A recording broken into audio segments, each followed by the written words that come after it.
જૂનાગઢ જિલ્લાના કેશોદ ખાતે પ્રતિબંધિત દવાના ગેરકાયદેસર સંગ્રહ અને પરિવહન મામલે કેશોદ પોલીસ સ્ટેશનમાં એનડીપીએસ એક્ટ હેઠળ ગુનો નોંધાયો હોવાનું સામે આવ્યું છે। આ મામલે ફૂડ એન્ડ ડ્રગ્સ વિભાગ, પોલીસ ફોરેન્સિક લેબોરેટરી વિભાગ અને તેમજ કેશોદ પોલીસ દ્વારા સંયુક્ત કાર્યવાહી હાથ ધરવામાં આવી હતી। તપાસ દરમિયાન પીઆઈ જાદવ તથા તેમની ટીમ દ્વારા કોડીનયુક્ત કફ સિરપનો જથ્થો ઝડપી પાડવામાં આવ્યો હતો।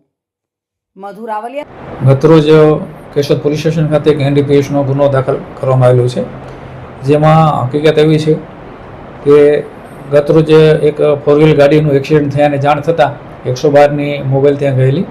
તે દરમિયાન હકીકત એવી મળેલી કે ત્યાં પ્રતિબંધિત એવો કોડીન નામનું જે સિરપ આવે છે, કફ સિરપ, કે જેમાં નાર્કોટિક્સના તત્વો હોય છે, એને લગતી હકીકત મળતા કેશોદ પોલીસ ઇન્સ્પેક્ટર શ્રી પીએ જાદવ તેમજ તેમના સ્ટાફ સાથે જઈ અને બનાવવાળી જગ્યાએ જઈ તેમજ ત્યાં ફૂડ એન્ડ ડ્રગ્સ અધિકારી તેમજ એફએસએલ અધિકારીને બોલાવી અને ત્યાં તપાસ કાર્યવાહી કરતાં ત્યાં કુલ 599 બોટલ હતી અને જેની કિંમત 168 રૂપિયા લેખે કુલ 1,0632 રૂપિયા અને તેમજ ફોર વ્હીલ હતી GJ10 DJ 3848 નંબરની, જેમાં 3 કિસ્સાઓ જેવા નાસી ગયેલાની હકીકત જાણવા મળેલી, તેઓ જેની કિંમત રૂપિયા 2 લાખ ગણી આગળની કરેલ છે ને સદર 3 શખ્સો વિરુદ્ધ એનડીપીએસ એક્ટ મુજબનો ગુનો દાખલ કરી આગળની તપાસ હાથ ધરેલી છે।